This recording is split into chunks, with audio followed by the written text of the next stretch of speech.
एक लड़की the moon बार में बैठी अपने दोस्तों के साथ पार्टी करने आई थी। उसकी एक सहेली ने अपनी तरफ से ट्रीट दे रही थी जो कि वह अपने स्पोर्ट्स में फर्स्ट प्राइज़ मिला था। वह लड़की पहली बार यहाँ आई थी क्योंकि वह द मून बार बहुत ज़्यादा ही खूबसूरत था।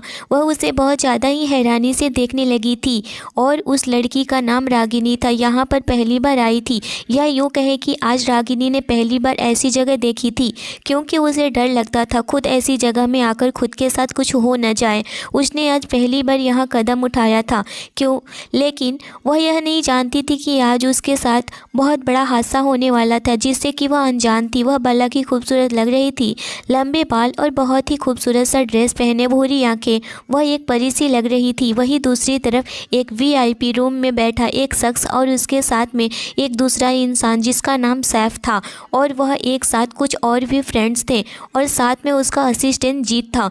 वहीं सैफ की नज़र उस शख्स पर था। उस शख्स का नाम विक्रम था। वह दिखने में हैंडसम था, एक बिजनेस टाइकून था। वह बहुत ज़्यादा ही हैंडसम था, जैसे कि कोई हीरो हो। लड़कियां देखकर उस पर फिदा हो जाती थी, लेकिन वह लड़कियां बहुत ज़्यादा ही डरती थी क्योंकि विक्रम कभी भी लड़कियों को अपने करीब तक आने नहीं देता था।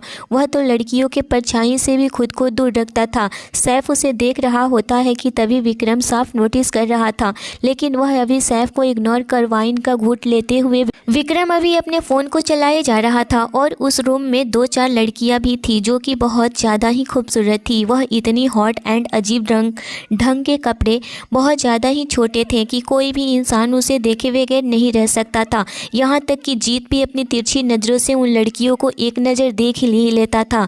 वहाँ पर बैठे हर एक लड़के की नज़र उन लड़कियों पर थी सिवाय विक्रम की।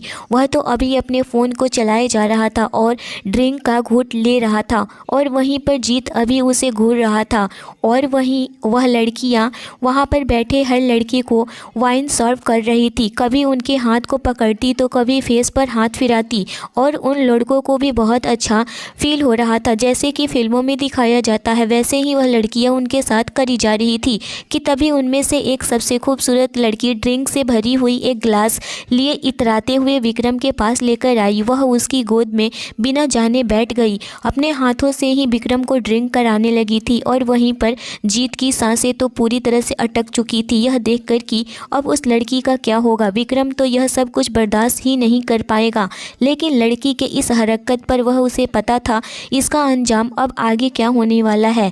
उस लड़की के बहुत बुरा होने वाला था अंजाम और वह अपनी सांसें रोक रखा था। अभी विक्रम को देख रहा था और वही सैफ के चेहरे पर रहस्यमयी मुस्कान आ गई थी, जैसे कि यह उसी की कोई चाल हो जो कि विक्रम के साथ चल रहा हो, क्योंकि वह जानता था कि विक्रम लड़कियों से कोसों दूर रहता है। वह नहीं चाहता था कि लड़कियां उसके करीब आए, पता नहीं, लेकिन वह लड़कियों से बहुत ज़्यादा ही नफरत करता था और उसी का सारा फ़ायदा उठाना चाहता था कि तभी उसे कमरे में उस लड़की की दर्द भरी चीख सुनाई दी थी क्योंकि विक्रम ने उस लड़की को अपने हाथों से उसे धक्का दे दिया था और वह ज़मीन पर गिर गई थी और वह फ़ौरन से ही टेबल से ड्रिंक का ग्लास लेकर के उस लड़की के सर पर दे मारा था, जिससे कि उस लड़की के सर से बहुत ज़्यादा ही खून बहने लगा था। वह लड़की अपने हाथों से अपने सर को पकड़ ली थी और वह चीख कर बोलने लगी, यह क्या किया तुमने? मैंने तुम्हारे साथ कुछ नहीं किया, वह तो मैं सबके साथ ऐसे ही करती हूँ, यह तो हमारा रोज़ का काम है। अगर हम ऐसा नहीं करेंगे तो सबको खुश नहीं करेंगे तो मेरी नौकरी से हाथ निकल जाएगा। लेकिन तुम इतना पागल निकलोगे मुझे यह नहीं पता था। इस वक्त उस लड़की ने बहुत ही शॉर्ट ड्रेस पहन रखी थी। उसके गिरने से उसकी अंदर का इनर वेयर भी साफ दिखाई देने लगा था, जिसे देखकर विक्रम अपने हाथ में पकड़े हुए ग्लास में भरी सारी वाइन उस लड़की के चेहरे पर फेंक दिया था और फिर सोफे से खड़ा हो गया था। उसे लड़की के पैरों पर पैर रखकर अपने सूज से उस लड़की के पैरों को मसलते हुए बोला, तेरी इतनी औकात की तो मुझे हाथ लगाएगी? बोल विक्रम रनावत, तेरी इतनी हिम्मत की तो मुझसे दूर रहकर भी बातें कर सकती थी। अगर करना चाहती थी तो मेरे पास आने की ज़रूरत क्या थी? तुम जैसे गंदे नाली के कीड़े, गटर के कीड़े सिर्फ गटर में ही अच्छे लगते हैं, विक्रम रनावत की बाहों में नहीं। लेकिन तुझ जैसी घटिया औरत ने मुझे छूने की कोशिश की है। यह कहते हुए विक्रम का गुस्सा बहुत ज़्यादा ही बढ़ते जा रहा था। उसे अपने आप पर कोई भी कंट्रोल नहीं था। वह अपने आपे से बाहर होते जा रहा था और वह अपने सूद से उस लड़की के पैरों को मसलते जा रहा था। यह नज़ारा देखकर वहाँ पर बैठे सभी के सांसें हलक से उतर ही नहीं रही थी। तब और यहाँ तक कि लड़कियाँ भी विक्रम को अपनी डर भरी नज़रों से देख रही थी, क्योंकि उन्हें अब विक्रम के चेहरे और एक नज़र उसे भी डर लग रहा था कि क्या पता कि विक्रम उनका भी यही हाल करे, क्योंकि विक्रम को ऐसी तितलियाँ बिल्कुल भी पसंद नहीं थे, या यूँ कहें कि उसे इन सब में इंटरेस्ट ही नहीं था। कि तभी सैफ जीत की तरफ देखते हुए बोला, जीत विक्रम को कुछ कहो। जिसे सुनकर के जीत अपने मन में ही सोचने लगा था और वह बड़बड़ाने लगा, हाँ हाँ सब मुझे ही कहो, मैं ही इस शेर के आगे मरने जाने के लिए तैयार बैठा हूँ। अरे यार यह कब दहाड़े पता ही नहीं चलता है, कुछ कर भगवान बचा ले मुझे। यह कहकर जीत सोफे से खड़ा हो गया था और विक्रम की तरफ देखते हुए बोला, विक्रम इसे जाने दो। और अरे इनका तो यही काम है इन सब का, तुम समझते हो ना।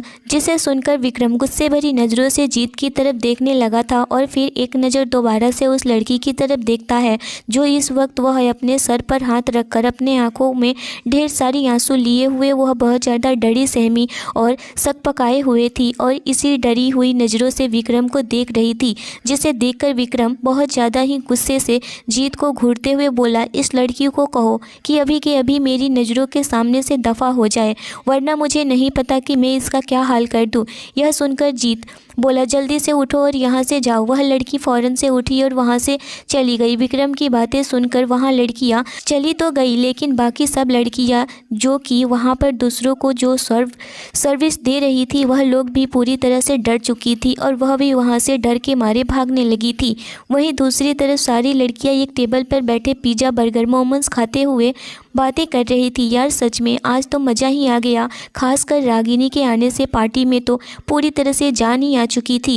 तभी दूसरी तरफ दो कपल्स आपस में बात कर रहे थे या फिर लड़ाई कुछ बातें कर रहे थे कि तभी उसका बॉयफ्रेंड अपनी गर्लफ्रेंड को खींच करके एक थप्पड़ मारता है और उसे गुस्से से कुछ बोलने भी जा रहा था। यह नज़ारा वहीं पर पास में बैठी रागिनी और भी बाकी सारी लड़कियाँ देख रही थी, लेकिन कुछ कह नहीं रही थी। और वहीं पर वह गर्लफ्रेंड बॉयफ्रेंड अभी लड़ ही रहे थे।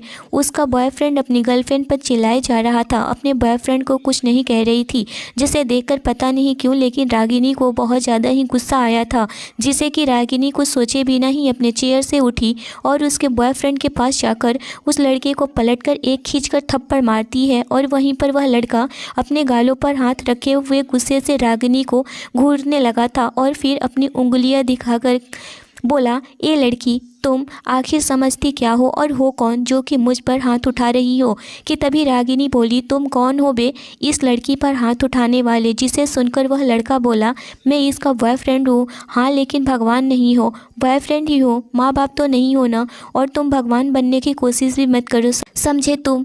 अरे तुम सब लड़के एक जैसे ही हो ना। लड़की को गले में बाँह डालकर चारों तरफ घूमने लगते हो तो क्या पूरे हक जमाने लगते हो। उसे मारने का तुम्हें ठेका ले रखा है, उसे तड़पाने का, उसे दर्द देने का। तुम समझते क्या हो यार। तुम समझ रहे हो कि लड़कियां कुछ नहीं कर सकती है, लड़कियां कुछ होती ही नहीं है। वह सिर्फ और सिर्फ तुम जैसे नामर्द पर डिपेंड करती है जो कमज़ोर औरतों पर हाथ उठाता है।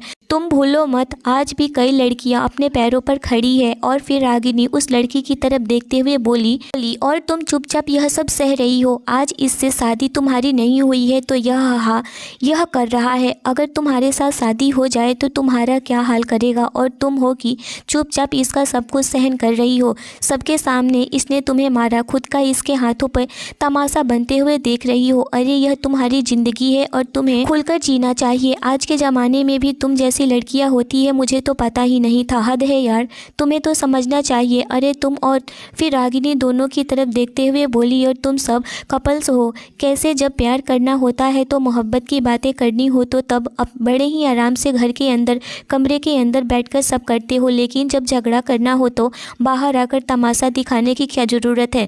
यह भी बंद कमरे में करो ना, कोई तुम लोगों को नहीं बोलेगा। अरे मोहब्बत करते हो तो दिखाना नहीं, लेकिन झगड़ा और तमाशा लोगों के सामने सरेआम दिखाकर करते हो। इसे क्या साबित करना चाहते जब तुम्हें रिश्ता संभालना और निभाना ही नहीं आता है तो उस रिश्ते में जाते ही क्यों हो, बोलो। और फिर रागिनी उस लड़की की तरफ देखते हुए, अरे सबसे ज़्यादा तो मुझे तुम पर तरस आ रही है और आज के ज़माने में भी तुम मार खा रही हो।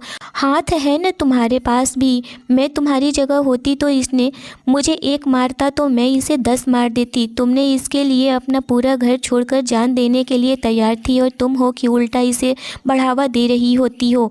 वह तुम्हें मारा और तुम बर्दाश्त कर रही हो। तुम आज बर्दाश्त करोगी, कल तुम्हें मार कर फेंक देगा तो फिर तुम्हारे माँ बाप का क्या करोगी। रागिनी का इतना ही कहना था कि वह लड़की गुस्से से अपने ही बॉयफ्रेंड को घूरते हुए एक खींचकर थप्पड़ पर थप्पड़ मारने लगी थी, जिससे कि उसका बॉयफ्रेंड अपने गाल पकड़कर अपनी गर्लफ्रेंड को देखने लगा था।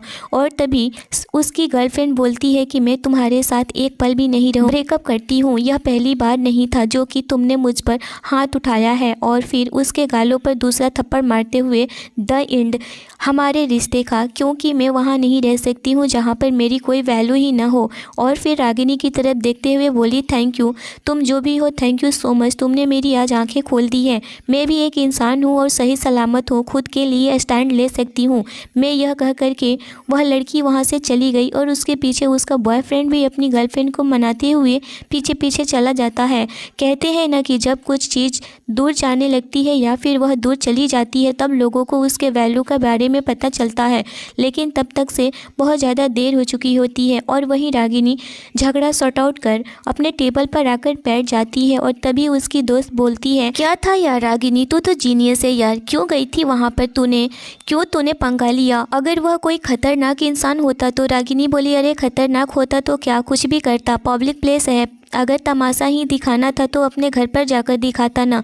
अच्छा चलो छोड़ो, मैं भी ना क्या लेकर बैठ गई। और फिर रागिनी की तरफ देखते हुए बोली, चल छोड़ और यह बता कि तू अपनी लाइफ में कैसा पार्टनर चाहती है, आई मीन्स कि कैसा लाइफ पार्टनर चाहती है। जिसे सुनकर रागिनी टीना की तरफ देखते हुए बोलती है, सबसे पहले तो मैं अपनी लाइफ में सिर्फ एक पार्टनर चाहती हूँ, ना कि 10। जिसे सुनकर तीनों मुँह बनाते हुए बोली, क्या रागिनी यार, तू मेरी एक्स पर जाना मत, वह सब चीटर थे तो मैं क्या करूँ, तो फिर तू उन पर इतना विश्वास क्यों करती है, फिर वह मुझे चीट कर सकते हो तो क्यों किसी की रिलेशन में तू इतना आगे बढ़ जाती है और कि तुझे बाद में पछताना पड़ता है। अरे यार, ऐसे रिश्ते सिर्फ विश्वास से ही टिकते हैं और अगर वह नहीं तो रिश्ता भी नहीं, क्योंकि यार हम कैसे हर इंसान के साथ कंफर्टेबल हो सकते हैं, हर किसी को खुद को छूने दे नहीं सकते हैं यार। हमारा दिल एक ही बार धड़कता है और किसी को देखकर एक बार ही, फिर तो वह मोहब्बत नहीं सिर्फ अट्रैक्शन है और मेरी लाइफ में अट्रैक्शन की कोई जगह नहीं है। तेरे कहने का मतलब क्या है यार, यही कि मैं जिससे भी शादी करूंगी सिर्फ उसी की बनकर रहूंगी, सिर्फ वही मुझे छुएगा या फिर जो मुझे छुएगा उसी से मैं शादी करूंगी। और जिसे सुनकर सभी लड़कियां एक साथ ही हाँ हाँ हाँ करके हंस पड़ती है। और क्या, क्योंकि हम कैसे किसी को भी अपनी पहले किस दे सकते हैं, या फिर यूँ कहें कि क्या तुम नहीं चाहोगे कि तुम्हारी होठों को छूने वाला वह पहले और आखिरी इंसान हो, तुम्हें इस तरह से स्पेशल फील कराने वाला इंसान सिर्फ और सिर्फ पहला हो और आखिरी हो। क्या तुम लोग 1000 लड़कों से यह सब करवाना चाहती हो, नहीं ना, एक लड़का ही है जो उसे कंफर्टेबल ही हो, स्पेशल हो, जो कि अपने गालों पर हाथ रखकर उसकी सारी फ्रेंड्स रागिनी की तरफ ही देख रही थी, जिसे देखकर रागिनी हड़बड़ा जाती है, क्योंकि वह अपने ही धुन में सब कुछ बोले जा रही थी, अपने दिल की सारी बातें बताई जा रही थी। वह कैसा लाइफ पार्टनर चाहती थी जो सिर्फ उसका बंद कर रहे, या फिर उसकी लाइफ पार्टनर हो ही ना, वह अकेली रहना मंजूर है लेकिन किसी ऐसे पार्टनर के साथ रहना नहीं जो कि उसके सिवाय कहीं और भी मुंह मरवाता हो। तभी सारी लड़कियां कुछ देर में ही पार्टी मना करके वहां से जाने लगती है। तभी एक लड़का रागिनी की तरफ आता है और कहने लगा, तुम ही तो लड़की हो ना जो मेरे भाई को थप्पड़ मारा था। रागिनी एक पल के लिए तो डर गई और उसकी फ्रेंड्स भी, पर रागिनी हिम्मत कर उस लड़के के बातों का जवाब दी, हाँ बोलो, मैं ही हूँ जो वैसे काम करेगा वैसा ही करूँगी ना। इतने में ही एक लड़का आया जो कि रागिनी के हर हरकत पर नज़र था। वह सब देखा था जब रागिनी उस लड़के को थप्पड़ मारी थी। रागिनी सही थी। वह आया और बोला, तुम यहाँ हो, मैं कब से तुम लोगों को ढूंढ रहा था। जब सामने वाला लड़का देखा तो वह अब रागिनी से बातें करना बंद कर दिया और कुछ बोलने से पहले ही वहाँ से चला गया। और यह देख करके बार वाला लड़का बोला, घबराइए मत, मैं तो बस उसको हटाने के लिए आया था, क्योंकि मैं आपको पहले ही देखा कि आप सही हैं, मैं इसी में नौकरी करता हूँ। सो रागिनी यह सुनकर के बोली, थैंक यू सो मच, आपने इस इंसान से बचाया। वैसे आपका नाम क्या है? वह लड़का बोला, सूर्या। रागिनी से भी सूर्या ने भी नाम पूछा। रागिनी भी बताई, अपना इंट्रोडक्शन दी। फिर वह चारों फ्रेंड्स वहाँ से चली गई थी, लेकिन रागिनी वहाँ पर रुक गई थी क्योंकि उसका घर दूसरी तरफ था। वह चारों बोलती हैं कि हम भी तुम्हें साथ लेकर चलते हैं और तुम्हें तुम्हारे घर छोड़ देंगे, लेकिन रागिनी बोली, नहीं, तुम लोग जाओ, तुम्हें जल्दी जाना होगा घर, क्योंकि तुम्हारे मम्मी पापा भी इंतज़ार कर रहे होंगे तुम्हारे सेलिब्रेट करने के लिए, लेकिन मुझे उस दूसरी साइड होकर जाना है, इसीलिए तुम लोगों को लेट हो जाएगा, मैं चली जाऊंगी। इतने में ही एक लड़का आया और रागिनी के ड्रेस के ऊपर खाना गिरा दिया। उसके टकराने की वजह से वह सारे खाना रागिनी के ड्रेस पर गिर जाते हैं। रागिनी वहाँ पर खड़ी हो गई थी। वह सोचने लगती है कि ऐसे तो घर जाऊंगी तो मॉम डैड देखेंगे तो गुस्सा करेंगे कि यह कैसे हाल बनाकर आई है। अब मुझे यहाँ पर ही अंदर जाकर फ्रेश होना पड़ेगा, नहीं तो बहुत घर पर डांट पड़ेगी। इतना सोचकर ही वह फिर से द मून क्लब में अंदर चली जाती है, जहाँ पर वह जीत से टकरा जाती है। जीत कहने लगता है, संभाल करके मैडम जी, ज़रा देख कर चलिए। और इतने में ही वह देखता है कि वह लड़की काफ़ी ही खूबसूरत है और उसके पास जाता है और कहता है, कोई हेल्प चाहिए आपको? रागिनी कहती है, नहीं, कोई हेल्प नहीं चाहिए, आप जा सकते हैं। इतना कह करके वह जाने को होती है कि तभी वह घबरा जाती है कि किधर जाएं किधर नहीं। वह वॉशरूम ढूंढने लगती है, लेकिन उसे वॉशरूम नहीं मिलता है। लेकिन फिर उसकी नज़र सूर्या पर जाती है। वह अभी दूसरे शख्स के साथ बिजी था। तभी जीत को देखती है, वह अभी भी रागिनी को घूरे जा रहा था। वह रागिनी सोचने लगती है कि अब क्यों खड़ा है यह, और यह मुझ पर ही इतनी मेहरबानी क्यों दिखा रहा है। जीत कहने लगा कि चलिए, आपको वॉशरूम जाना है, मैं लेकर चलता हूँ। रागिनी सोचने लगती है, इसको कैसे पता चला कि मैं वॉशरूम ढूंढ रही हूँ।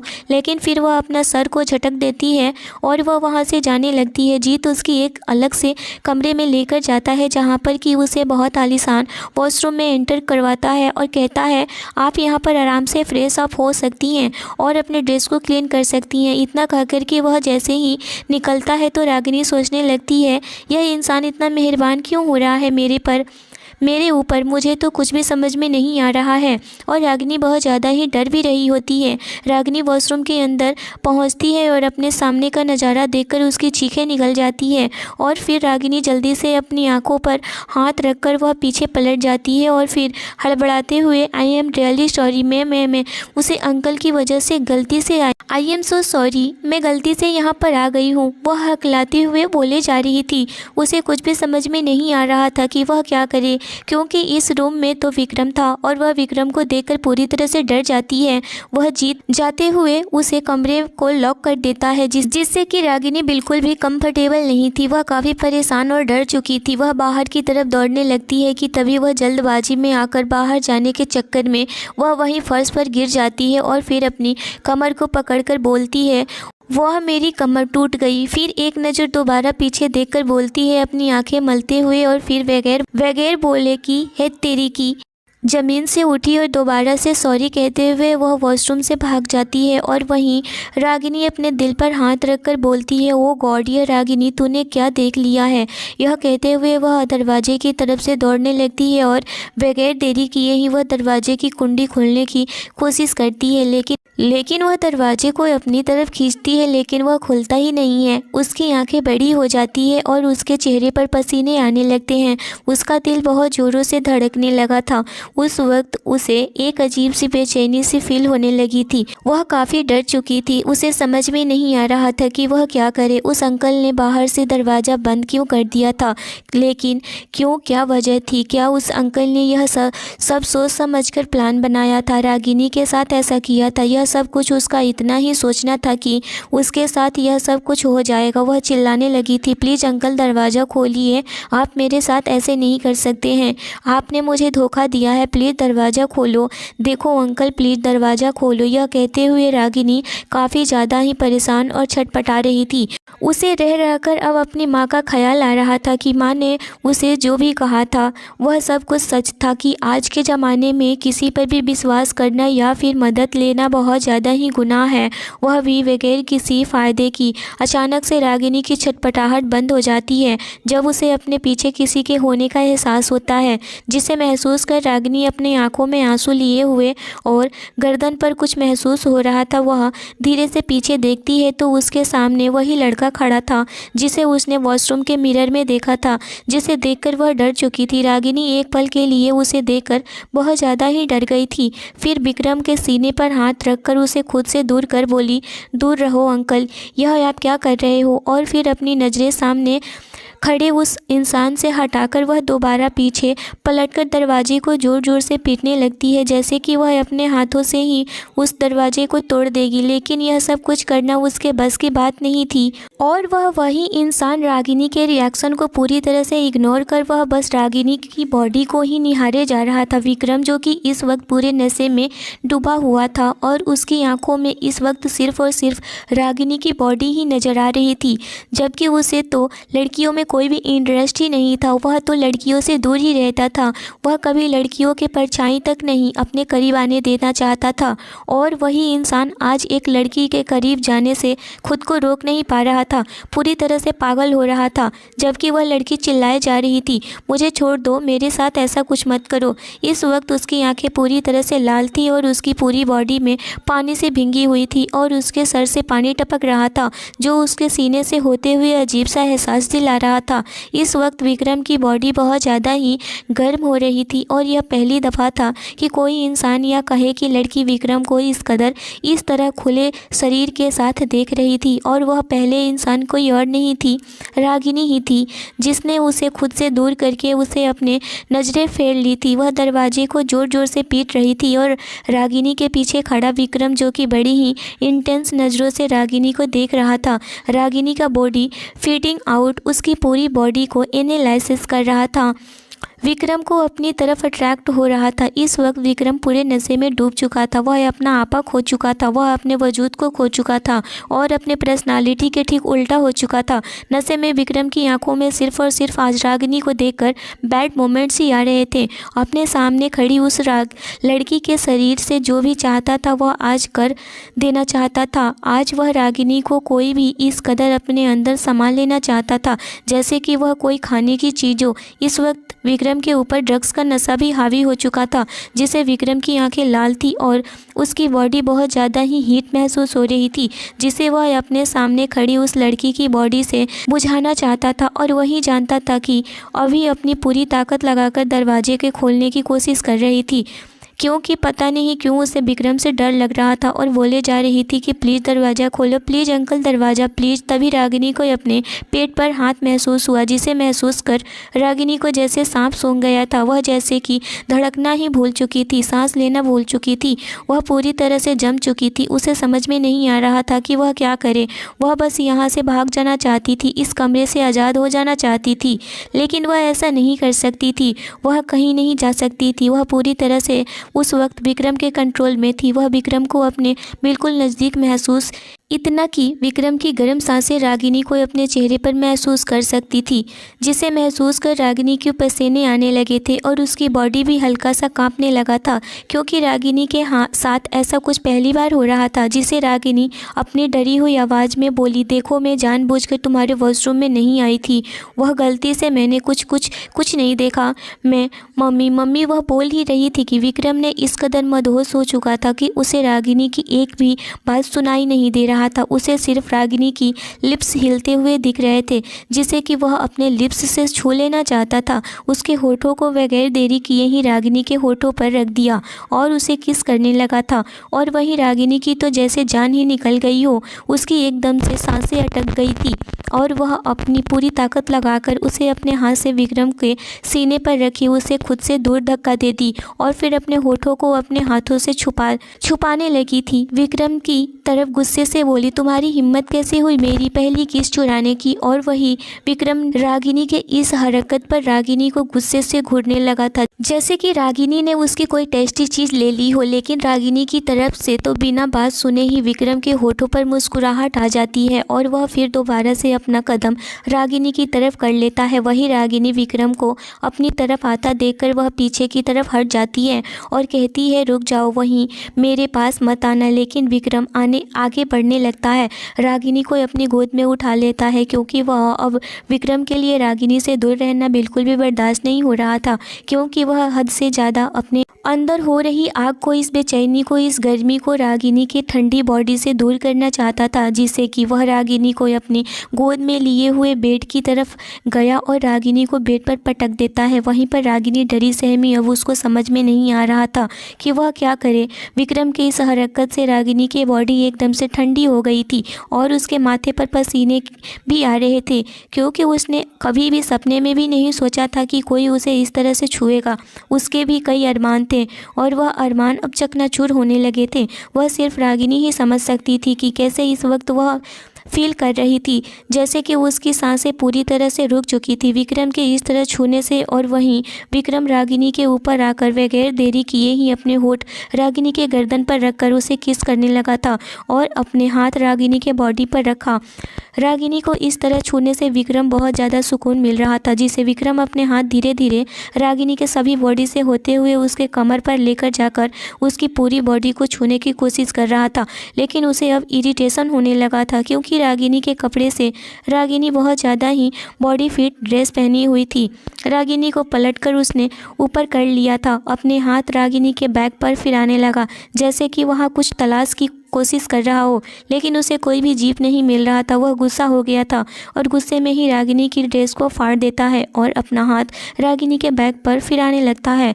और वहीं रागिनी एक चीख के साथ और भी ज़्यादा छटपटाने लगती है और फिर वह खुद को विक्रम से छुड़ाने की कोशिश करने लगती है और बोलती है, क्या कर रहे हो, प्लीज़ मुझे छोड़ दो, मेरे साथ ऐसा मत करो, प्लीज़ मुझे छोड़ दो, मुझे जाने दो। और वही विक्रम रागिनी की आवाज़ सुनकर के उसे पलटकर दोबारा रागिनी के ऊपर आ जाता है और फिर अपने लिप्स रागिनी के गर्दन पर लेकर जाता है और बोलता है, यू सो वेरी ब्यूटीफुल, सो क्यों मेरे छूने से इतना चिल्ला रही हो, मत चिल्लाओ, तुम्हारे चिल्लाने से कोई भी फ़ायदा नहीं है। यह कहते हुए विक्रम अपना हाथ आगे बढ़ाकर उसकी बॉडी से लगा हुआ ड्रेस एक बार में ही हटा दिया।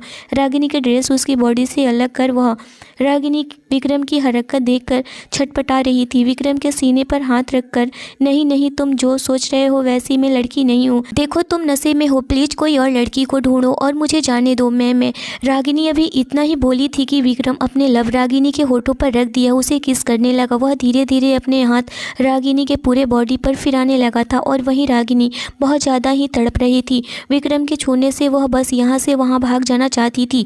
इस वक्त रागिनी रोने के सिवाय कुछ नहीं कर सकती थी कि तभी विक्रम रागिनी के होठों पर छोड़कर उसके गर्दन में अपना चेहरा छिपाकर झटके से रागिनी के अंदर समा जाता है और धीरे धीरे अपने मोमेंट्स करने लगता है।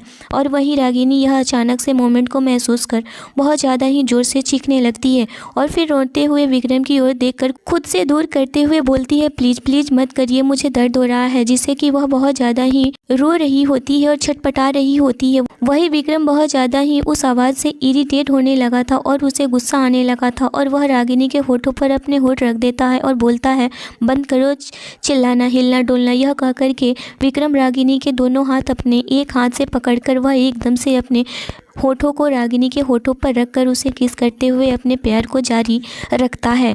अब तो रागिनी के पास कोई भी ऑप्शन नहीं था सिवाय रोने के, कि जिसे वह अभी रोती रही और विक्रम रागिनी के सॉफ्ट और मलाई जैसे बॉडी के साथ खेलता रहा जब तक कि वह सर्टिफाई नहीं हुआ। और वह एक पल आया जब रागिनी पूरी तरह से बेहोश हो चुकी थी, लेकिन विक्रम तब भी नहीं रुका था। रागिनी को पूरी रात अपने आगोश में लिए हुए मेट हुआ, क्योंकि उस वक्त उस पर ड्रग्स का नशा था। आगे की स्टोरी नेक्स्ट एपिसोड में आएगा। स्टोरी अच्छी लगी हो तो लाइक और सब्सक्राइब जरूर करें। Thanks for watching. अर्नव बस आशी को ही देखे जा रहा था और आशी भी अर्नव को ही देख रही थी। सब कुछ रेडी हो चुका था। कुछ ही देर में संगीत भी शुरू हो गई। उस संगीत में इस शहर के बहुत बड़े बड़े सिंगर आए हुए थे, जो कि अर्नव खुराना को बहुत अच्छे से जानते थे। वह स्पेशली अर्नव के पास आए और अर्नव से भी मिले, आशी से भी मिले। आशी तो उन्हें देखकर पूरी हैरान थी। वह कभी सपने में भी नहीं सोची थी कि इतने बड़े सिंगर उसे आज मिलेंगे। अर्नव उससे उसे देख करके सब समझ रहा था कि आशी क्या सोच रही है। और उधर वह तीनों भी विंडो से सब कुछ देख रहे थे। उन्हें भी तो देखना ज़रूरी था ना। काफ़ी टाइम तक संगीत चला, उसके बाद संगीत भी ख़त्म हो गई और सारे गेस्ट खाना खाने लग गए। धीरे धीरे सब खाना खाने के बाद जाने लगे। देखते ही देखते सारे गेस्ट चले गए। बस घर के ही कुछ लोग थे जो कि अभी तक डिनर नहीं किए थे। फिर सारे फैमिली वाले मिलकर के एक साथ डिनर किया। अर्णव के कुछ कॉलेज के फ्रेंड्स और कुछ एम्प्लॉय भी आए हुए थे। वह सब भी आशी से मिले। आशी को भी बहुत ज़्यादा ही अच्छा फील हो रहा था। आज वह जिन लोगों के संगीत को ज़्यादा पसंद करती थी, वह कभी सोची भी नहीं थी कि उन लोगों से आज आशी की मुलाकात भी हो सकती है। वह उन लोगों से मिलकर के बहुत खुश हुई थी। काफ़ी रात हो गई थी। सब लोग डिनर करने के बाद अपने अपने कमरे में चले गए, बट वह तीनों तो उसी तरह से उस विंडो के सामने खड़े थे। पर उन्हें तो ज़िंदा रखना था ना, इसीलिए उसके इर्द गिर्द जो भी बॉडीगार्ड्स थे उन्हें थोड़े बहुत खाने ला करके उन तीनों को उसे बंद और अंधेरे कमरे में दे देते हैं। वह तीनों कहने लगे, हमें यहाँ से जाने दो, हमें माफ़ कर दो, हमें एक बार आशी से मिला दो। उन्हें इस अंधेरे कमरे में बहुत ज़्यादा डर लग रहा था, लेकिन उन्होंने भी तो आशी के साथ बहुत गलत किया था। आशी को बहुत सी चोटें पहुँचाई थी और उनके साथ भी तो ऐसा होना चाहिए था ना। आशी को बहुत ज़्यादा ही शर्म आ रही थी, क्योंकि डिनर के वक्त विजय उसके पास आकर के बैठ गया और कहने लगा, मैं आज भाभी के पास ही बैठकर खाना खाऊंगा। पर अर्णव कहाँ पीछे रहने वाला था। वह फ़ौरन से आशी के हाथों को पकड़ के उसे अपने करीब खींच लिया। आशी बहुत ज़्यादा ही शर्मा रही थी कि सबके सामने इस तरह से अर्णव कैसे कर सकते हैं, पर वह तो अर्णव था।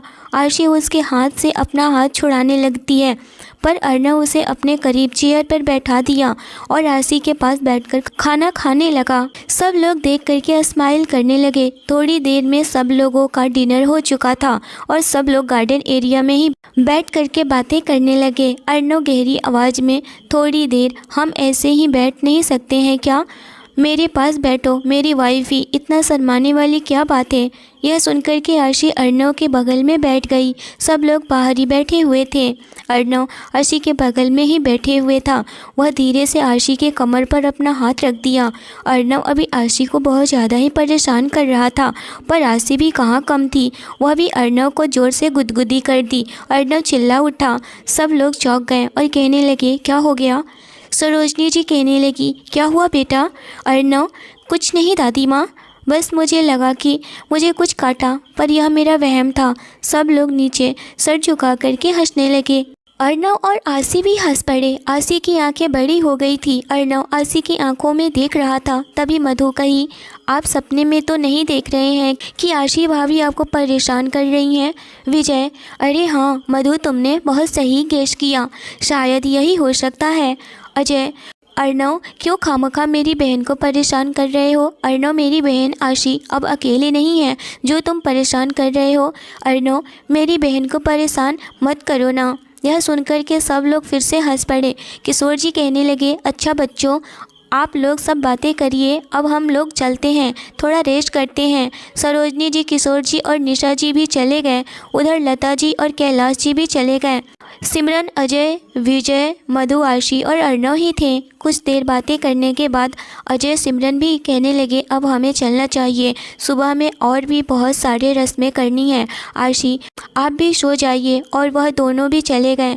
विजय यह देख कर के आशी के बगल में आकर के बैठ गया और कहने लगा, भाभी एक बात पूछूं आपसे, आप वैसे अर्णव को मिली कहाँ?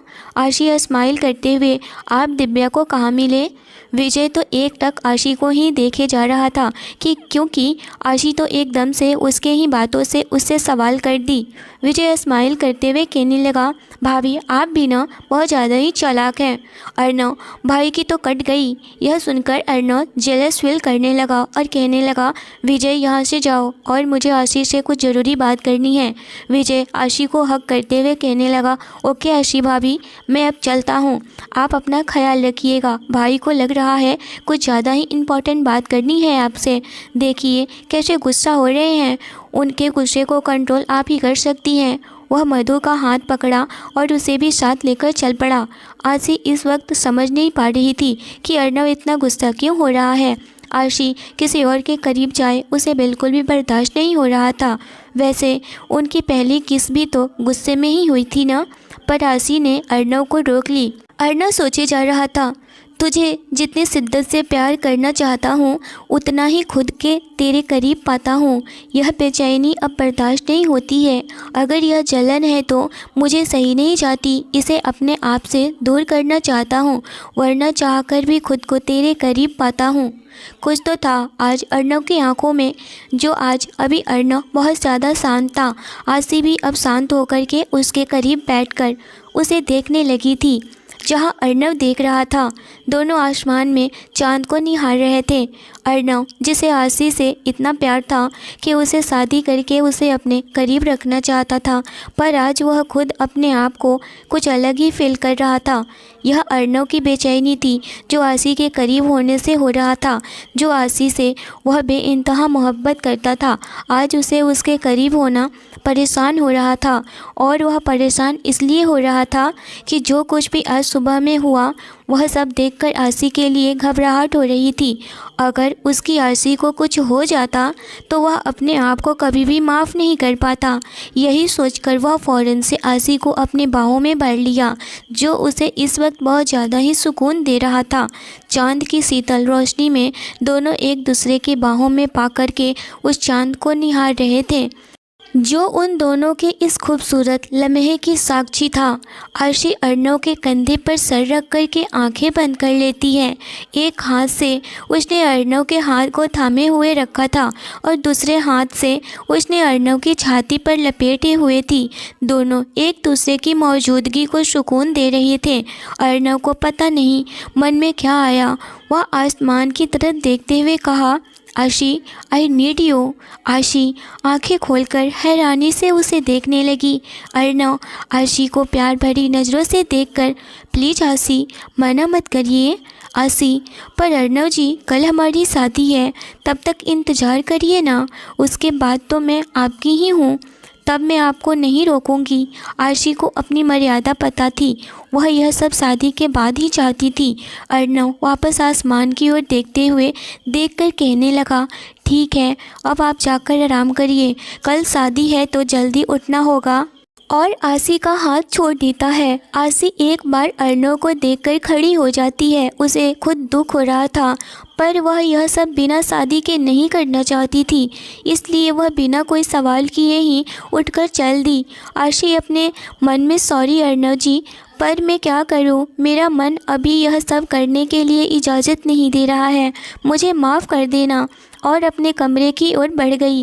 तभी अर्नव झटके से उसके करीब आया और उसे अपनी बाहों में उठा लिया और उसे अपनी गोद में लेकर अंदर गया। अंदर जाकर डोर को लॉक कर दिया और वह आशी के कमरे में गया। आशी अपनी बड़ी बड़ी आंखें करके अर्नव को देख रही थी और कहने लगी, आप यहाँ छोड़िए मुझे। अर्नव, डोंट वरी मेरी जान, मैं आपको कुछ नहीं करने वाला हूँ, मैं आपके बिना इजाज़त के कुछ नहीं करूँगा, मैं अपनी लिमिट क्रॉस कभी नहीं कर सकता हूँ, आप बस मेरे पास रहो। ये तो आप कर सकती हैं ना आशी, पर हमें एक साथ एक कमरे में नहीं रहना चाहिए ना। अर्नव, ओके, तो फिर ठीक है, मैं आपके कमरे में सो जाता हूँ, आप मधु के कमरे में सो जाइए, आज किसी भी तरह से एडजस्ट करना है ना। आशी, ओके। आशी जैसे ही जाने वाली होती है, अर्नव उसके कमर पर हाथ रख के उसे खींचकर अपने करीब कर लिया। आशी एकदम से अर्नव के सीने से जाकर लग गई। वह डर गई थी कि अचानक से अर्नव यह क्या किए। आशी, अर्नव जी, आप भी ना, मैं बिल्कुल डर जाती हूँ, ऐसे आप अचानक से क्यों करते हैं। अर्नव, बेबी, मुझे अच्छा लगता है आपको अचानक से इस तरह से अपने करीब करना, आप ऐसे ही जा रही थी ना। मेरा गुड नाइट किसी कहाँ है। आशी अपनी आंखें गोल गोल घुमाते हुए, ओहो, तो आपको याद है, भूलते क्यों नहीं हैं यह आप। अर्नव स्माइल करते हुए उसके नाक को अपनी एक उंगली से टच करते हुए कहने लगा, मैं कभी नहीं भूल सकता हूँ, समझी आप। और इतना कहकर आशी के माथे पर किस कर लिया। आशी भी अर्नव के माथे को किस कर दी और दोनों एक बार फिर से गले लग गए। और आशी कहने लगी, मुझे सोने जाना चाहिए। वह वहाँ से मधु के कमरे में आ गई और वह देखती है कि मधु बेड पर फैलकर सोई हुई है। वह बेड पर जगह ही नहीं थी कि वह सो सके। अर्नव के कमरे की ओर बढ़ गई। तभी फिर से अर्नव के रूम का डोर ओपन था। अर्नव के कमरे की तरफ गई। अजय के घर में बहुत सारे कमरे थे, वहाँ पर रहने की बिल्कुल भी दिक्कत नहीं थी। अर्नव बिल्कुल यहाँ पर आकर घर की तरह रहता था, इसलिए उसका कमरा भी यहाँ पर था और कुछ सामान भी अजय के घर पर ही रहा करता था। क्योंकि वह दोनों बचपन के दोस्त थे, भाई जैसे थे, तो उनका भी अजय और अर्नव दोनों का कमरा एक ही हुआ करता था। तो अर्नव का कमरा खाली हो चुका था। अजय सिमरन के साथ अलग कमरे में रहता था, क्योंकि वह अपने दोस्त वाले कमरे में नहीं रहना चाहता था। उसके कदम उसके साथ नहीं दे रहे थे। फिर वह अर्नव के कमरे में जाकर सो गई। अगली सुबह आज शादी थी जो कि घर में होने वाली थी। पूरे जोरों शोरों से तैयारी हो रही थी।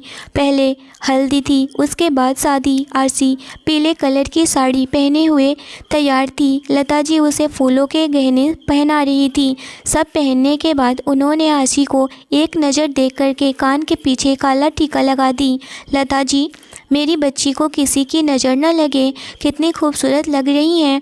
आरसी मुस्कुरा देती है। मधु और सिमरन आरसी को नीचे गार्डन में लेकर आते हैं। एक तरफ आरसी और दूसरी तरफ अर्नव बैठे हुए थे। उनके बीच बस एक पर्दा ही था। पहले सरोजनी जी अर्नव को हल्दी लगाती हैं, उसके बाद निशा जी अर्नव को हल्दी लगाईं। फिर सब अर्नव को हल्दी लगाएं, उसके बाद अर्नव की जूठी हल्दी को लगाई जाती है। हल्दी की रस्में होने के बाद दोनों को कमरों में नहाने के लिए भेज दिए जाते हैं। वैसे ही छोटे छोटे रस्में होती है। तब तक शाम हो गया था और सब शादी की तैयारियों में जुट गए थे। आरसी अपने कमरे में लाल जोड़े में तैयार अपने आप को देख रही थी। वह इस समय कमरे में अकेली थी। बस कुछ घंटे अर्नव जी, फिर मैं हमेशा के लिए आपकी हो जाऊंगी। मैं मिस आरसी से मिसेस खुराना बन जाऊंगी। इस समय उसका चेहरा देखकर कोई भी बता सकता था कि इस समय उसके लिए शादी कितनी बड़ी खुशी थी। थोड़ी देर में लता जी और कैलाश जी उसके कमरे में आते हैं। आरसी को दुल्हन बने देखकर उनकी आंखों में नमी आ जाती है। आरसी दोनों को देखकर खड़ी हो जाती है। लता जी आरसी के चेहरा अपने हाथों में भरकर कहने लगी, बहुत खूबसूरत लग रही है मेरी बच्ची, कहीं मेरी ही नज़र न लग जाए। और वह इतना कहकर अपनी आंखों के किनारे से काजल निकालकर आरसी के कान के पीछे लगा देती हैं। लता जी, मेरी बच्ची इतनी बड़ी हो गई कि आज वह दुल्हन बनने वाली है। अगर आज मेरी सोनिया और जीजा जी होते तो कितने खुश होते। अपनी आरसी को दुल्हन के जोड़े में देख करके कहने लगी, सारा दिन पूरे घर में इधर उधर दौड़ती रहती थी अपनी इन्हीं नन्ही कदमों से, और अब किसी और की घर की लक्ष्मी बनने जा रही हैं। अब आरसी की भी आंखों में आंसू आ जाते हैं। कैलाश जी अपने आंसू पोंछकर, बस कीजिए लता जी, बच्ची को रुलाकर ही मानेंगी क्या? आज तो खुशी का दिन है, हमारी बच्ची की आज शादी है, तो अब रोना बंद कीजिए, नीचे चलिए, सब हमारा ही इंतज़ार कर रहे हैं। आरसी कैलाश जी के गले लगकर रोने लगी थी। इन कुछ दिनों में ही वह उन दोनों से बहुत जुड़ गई थी। कैलाश जी को अपने आंसू कंट्रोल कर रहे थे। वह उनके गालों पर आ जाते हैं। बेटियां होती ही इतनी अनमोल है, और ज़्यादा इमोशनल नहीं करूँगी। वह अपने आप को संभाल करके आरसी के सर पर हाथ सहलाते हुए कहने लगे, चलो बच्चा, देर हो रही है। फिर दोनों आरसी को नीचे मंडप में लेकर जा ही रहे थे कि मधु और सिमरन आती हैं। वह दोनों सीढ़ियों से आरसी के हाथों को दोनों तरफ से पकड़कर ले जाने लगती हैं। वह दोनों आरसी को नीचे मंडप में लेकर जाती हैं जो गार्डन में बनाया गया था। वह आरसी को अर्नव के बगल में बैठा देती हैं। आरसी एक नज़र अर्नव को देखती है, फिर आगे देखने लगती है। अर्नव आरसी को देखकर पूरा खो सा गया था, क्योंकि आरसी इतनी खूबसूरत लग रही थी। उसे जो एक बार देखे तो उसे देखता ही रह जाए। उसे नज़र हटाना भी बहुत मुश्किल हो रहा था। अर्नव को पंडित जी शादी की विधि शुरू करते हैं। तब जाकर के अर्नव होश में आया। सिर्फ कुछ मेहमान और घर के रिश्तेदार थे, ज़्यादा लोगों को इनवाइट नहीं किया गया था। अर्नव इस बात का खास ख्याल रखा था कि ज़्यादा लोगों के बीच में कुछ अनहोनी न हो जाए, इसीलिए वह बहुत ही गिने चुने ही लोगों को इनवाइट किया था। और वह तीनों भी उस विंडो से आशी की शादी होते हुए देख रहे थे। उन्हें तो बिल्कुल भी विश्वास ही नहीं हो रहा था कि इतने बड़े बिजनेसमैन की पत्नी बनने वाली है आशी। वह लोग तो अपने पैरों पर ही कुल्हाड़ी मार दिए थे। पंडित जी शादी की विधि शुरू करते हैं और देखते ही देखते शादी हो जाती है। अब आशी अर्नव की हो गई थी। कन्यादान के लिए कैलाश जी और लता जी आगे आते हैं। यह देख कर के आशी की आंखें फिर से भर आई थी। आशी को लता जी और कैलाश जी ने एहसास ही नहीं होने दिया कि उसके मम्मी पापा नहीं हैं। फिर फेरे हुए। अर्नव ने आशी के मांग में सिंदूर भरे और मंगलसूत्र पहना दिए। उसी के साथ आशी 7 जन्मों के लिए अर्नव की हो चुकी थी। शादी होने के बाद अर्नव और आशी ने पंडित जी और घर के सभी बड़ों का आशीर्वाद लिए। सबने एक साथ डिनर किया, जिसकी व्यवस्था गार्डन में ही दूसरी ओर की गई थी। सारे मेहमान जा चुके थे। लता जी और कैलाश जी यह बोलकर डिनर किए कि आज से हम लोग अपनी बेटी के घर का खाना या पानी नहीं पिएंगे। आज तो हमारी बेटी की ज़िंदगी की नई शुरुआत है, तो हम यह डिनर कर लेते हैं। इतना सुनकर अर्नव कहने लगा, पर मम्मी पापा जी, आप लोग ऐसे क्यों कर रहे हैं? लता जी, यही हमारी रीत है बेटा, हम बेटी के ससुराल में कुछ खाते पीते नहीं हैं। अर्नव, पर आप बेटी की माँ बाप बाद में हैं, पहले तो आप मेरे दोस्त की माँ बाप है ना। तो फिर अगर आप लोग यह बात कहेंगे तो मैं मम्मी पापा नहीं बल्कि अंकल आंटी ही कहना शुरू करूँगा। यह सब पुराने ज़माने की रीत है, ऐसा होता था पहले, बट हमारा तो 2 रिश्ता है ना। यह सुनकर के सभी लोग हंस पड़े। सब लोग खुशी खुशी डिनर करने लगे। उधर आशी की आंटी रीना बहुत ज़्यादा ही रोए जा रही थी। इस आशी की बच्ची ने यहाँ आकर के बहुत ज़्यादा ही अपने आप को महारानी समझ ली है और आज महारानी की तरह रह भी रही है। इसकी किस्मत ऐसी होगी, मुझे पता ही नहीं था। अगर मुझे पता होता कि इसकी किस्मत ऐसी होती तो मैं इसे कभी भी अपने घर से भागने तक नहीं देती। मोहन भी अनाप शनाप बोले जा रहा था, अगर मैं यहाँ से एक बार निकल गया ना तो मैं इस लड़की को छोड़ूंगा नहीं। शेखावत भी अजीब तरीके से रिएक्ट कर रहा था। वह भी आशी को देखकर लार टपका रहा था। बस वह अर्नव के सामने ही भिग्गी बेली बन रहा था, वरना वह तो आशी के लिए मरे जा रहा था। रीना कहने लगी, हमें इस तरह से बंद करके यह खुद मज़े ले रही हैं, देखो तो कैसे महारानी की तरह लुत्फ़ उठा रही है। और कहने लगी, आखिर यह इंसान इस लड़की में देखा क्या जो कि इस लड़की से शादी कर लिया। मैं अगर एक बार बाहर निकल गया ना तो मैं उसकी शादी तो क्या, मैं उसकी सामत ला दूंगी। अगर वह इतना बोल ही रहा था कि उन लोगों का दरवाज़ा खुला और एक बॉडीगार्ड ने उन लोगों के सामने खाने की थाली को धक्का दे दिया और कहने लगा, कोई नौटंकी नहीं करना और जल्दी से खा लो। शेखावत तो खाने को देख करके फ़ौरन से टूट पड़ा। ऐसा लग रहा था जैसे कि वह कितने दिनों का भूखा है। मोहन भी दौड़ पड़ा। रीना भी भूखी थी, वह भी खाने को देख करके अजीब सा मुंह बनाने लगी और वह भी खाने पर टूट पड़ी। खाना भी कम पड़ गया पर उन लोगों का पेट नहीं भरा। यह देख कर के बॉडीगार्ड उनके सामने से थाली खींच लेता है और दरवाजे को बंद कर देता है। वह तीनों चिल्लाने लगे थे, पेट भर के खाना भी नहीं देते हो तुम लोग, चाहते क्या हो। उधर अर्नव आशी को लेकर अपने घर की तरफ चल पड़ा। अभी रात के 8 बज रहे थे। अर्नव की कार में अर्नव और आशी बैठ गए और उसमें मधु भी आ गई थी साथ में। दूसरे कार में किशोर जी, सरोजनी जी और निशा जी बैठ गए। विजय दूसरे कार में आने वाला था और वह भी उन तीनों के साथ में। उन तीनों की आंखों पर पट्टी बांध दिया गया और उन तीनों के हाथों को भी बांध दिया गया और बॉडीगार्ड्स उन्हें निकाल करके अपने कार में बैठाते हैं। विजय उनके साथ में था। अर्नव आशी की कार पहले आई। खुराना पैलेस को बहुत अच्छे तरीके से डेकोरेट कर दिया गया था। आशी 4 दिन के बाद अपने घर को देख करके बहुत खुश हो गई थी। वह बहुत ज़्यादा ही दुल्हन की तरह खुराना पैलेस को सजाया गया था। आशी तो बस कार से निकल करके अपने घर को ही देखे जा रही थी। अर्नव कहने लगा, क्या हुआ आशी जी, बैठिए कार के अंदर, बैठिए, कार अंदर लेकर चलना है। आप इस तरह से कैसे बाहर निकल गई? आपका तो यहाँ पर बहुत अच्छे से स्वागत होने वाला है। आशी, मैं 4 दिन क्या घर से दूर रही? ऐसा लग रहा है कि मैं अपने घर को बहुत सालों के बाद देख रही हूँ। बहुत ज़्यादा ही हमारा घर खूबसूरत लग रहा है। तो फिर मैं अपने देखने से रोक ही नहीं पाई। यह बात सुनकर के अर्णव स्माइल कर दिया। कार मेन गेट से होते हुए अंदर की तरफ गया। गार्ड ने अर्णव की कार को देख करके मेन दरवाज़ा खोल दिया। अर्णव के कार के पीछे ही सरोजनी जी की कार भी था। विजय के आने में अभी देर थी तो दोनों कार खुराना मेंशन में आ गया था।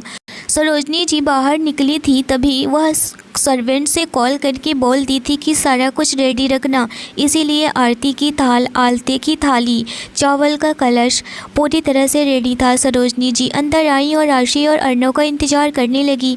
वह दोनों कार से बाहर निकले। आशी कार से बाहर निकली और अपने घर को इतने अच्छे से डेकोरेट किए हुए को देखने लगी। मधु कहने लगी, आपका ही घर है भाभी माँ? इतना सुनकर के आशी मधु के पास जाकर के उसे गले से लगा ली। अर्णव आशी का हाथ पकड़े दरवाजे के पास लेकर आया। अर्णव और आशी घर के चौखट पर खड़े थे। तभी मधु पीछे के रास्ते में जाकर के कहने लगी, दादी माँ, वह कलश कहाँ है जो चावल से भरा हुआ होता है? एक सर्वेंट इतना सुनकर ही ला करके उसके हाथों में रख देती है। मधु वह चावल का कलश भरा हुआ लाकर नीचे रखती है और एक सर्वेंट ने जल्दी से आलते की थाली रख दी। मधु ने अपने हाथों में ली हुई थी आरती की थाल, जो कि सरोजनी जी को दे देती है। सरोजनी जी ने दोनों को तिलक लगाई, आरती उतारी। सरोजनी जी, आशी बेटा, आप अपने दाहिने पैर से कलश को गिरा करके इस थाल में अपने पैर रख करके अपने शुभ कदम से अंदर आओ। वैसे तो आप कई बार यह चौखट पर पैर रख करके आई हैं, पर आज आप इस घर की बहू और लक्ष्मी बनकर आई हैं। आशी अपना सर हाँ में हिला दी। जैसे जैसे सरोजनी जी ने कहा था वैसे वैसे ही आशी ने भी किया।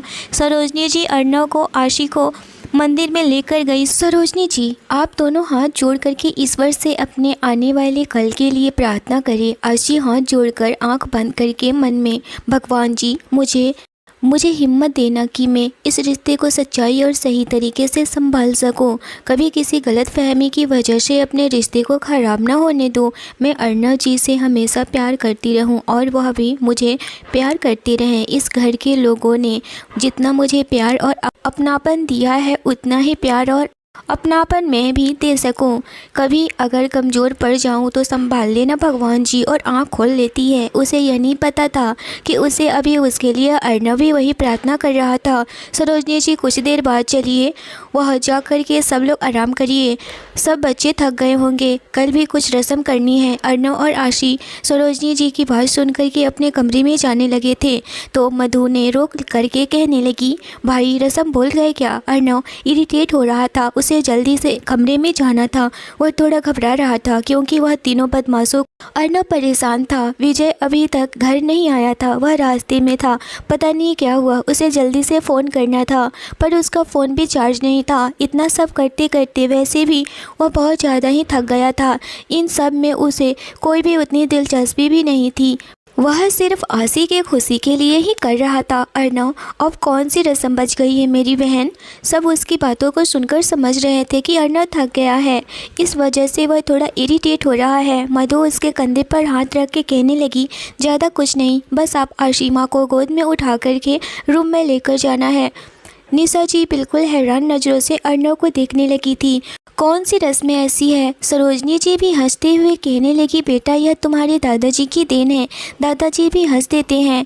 फिर सरोजनी जी और किशोर जी बच्चों को छोड़कर चले जाते हैं क्योंकि उन्होंने आशी की हिचकिचाहट महसूस कर ली थी। उनके जाने के बाद मधु कहने लगी, चलो भाई अब रस्म पूरी कर लेते हैं और जाने देते हैं। आशी कुछ बोलती तभी अर्णव ने उसे अपनी गोद में उठा लिया। सीढ़ियों से अपने कमरे की ओर चल पड़ा।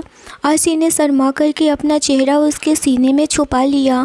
उसने अपने हाथों को अर्णव के गले के आसपास में लपेट दी थी। अर्णव उसे देखकर हल्का सा मुस्कुरा देता है क्योंकि वह जानता था सब लोग उसे देख रहे हैं। मधु और निशा जी भी अपने अपने कमरे में मुस्कुराते हुए चली गईं। अर्णव आशी को रूम में लेकर आता है। इस वक्त उसके चेहरे पर बहुत ही शरारत भरी अंदाज था।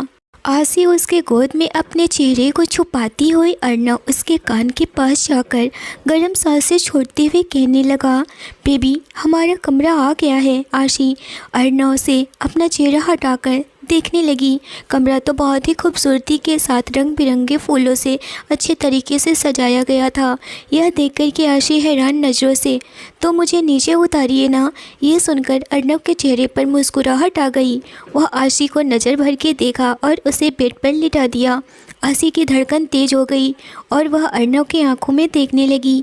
अर्नव भी इस वक्त आशी की आंखों में ही देख रहा था।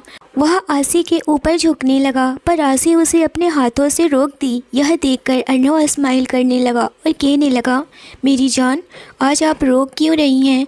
आपने कहा था ना कि